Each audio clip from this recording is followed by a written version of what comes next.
Hey everyone, my name is Larissa, and today we will be reviewing AICE International History Chapter 2.1. Let's get right into it. Chapter 2 is about the League of Nations and international relations in the 1920s. On screen, I have a timeline of all the events that will be reviewed in this chapter, so you can pause and look at them if you want to.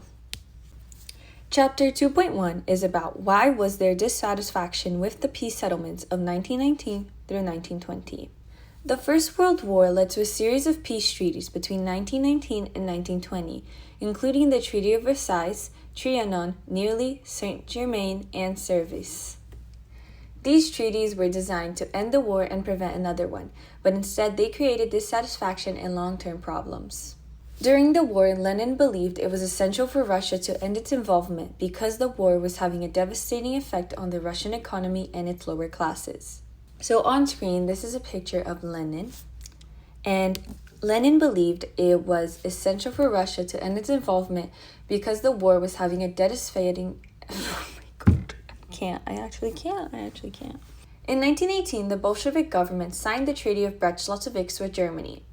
The terms were extremely harsh, as Russia lost Poland, Estonia, Latvia, Lithuania, Ukraine, Georgia, and Finland. Overall, Russia lost 25% of its population, 25% of its industry, and 90% of its coal mines. With Russia out of the war, Germany no longer had to fight on two fronts and gained a large amount of land and resources.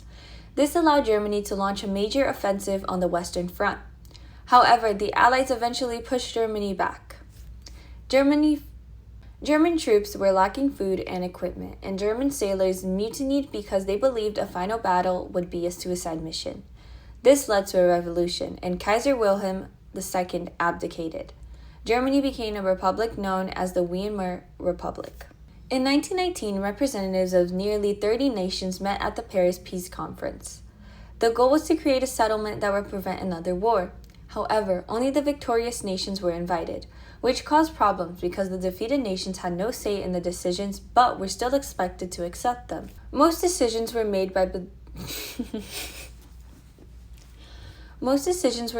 Big Three: Clemenceau from France, Lloyd George from Britain, and Wilson from the United States. Each leader had different aims. Clemenceau wanted to destroy Germany economically and militarily and ensure it could never threaten France again. Lloyd George wanted Germany to be punished but also allowed to recover so it would continue to trade with Britain. Wilson wanted a lenient peace based on his idea of peace without victory, believing that harsh terms would cause resentment and future conflict. The conference resulted in 5 separate treaties, each dealing with different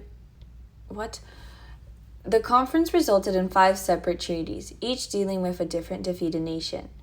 The most important was the Treaty of Versailles with Germany. Germany signed the treaty in June 1919 and was forced to accept major territorial losses, losing around 70,000 square kilometers of land and millions of people. These losses were both economically damaging and politically humiliating. The treaty also included the War Guilt Clause, which blamed Germany for the war and required Germany to pay reparations.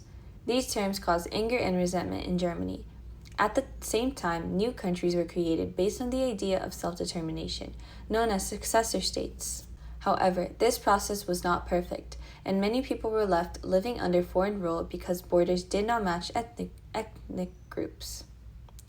This created further tension and instability in Europe. So, the picture on screen shows a 1920 map of Europe showing the new national borders agreed in the peace settlements. The Austro-Hungarian Empire was broken up and the Ottoman Empire changed its name to Turkey. 9 new nations were created: Austria, Czechoslovakia, Estonia, Finland, Hungary, KSCS Latvia, Lithuania, and Poland. Overall, the peace settlements failed to create lasting satisfaction and instead laid the foundation for future conflict. Thank you for watching. This concludes our summary of Chapter 2.1 for AICE International History. I wish you the best of luck with your studies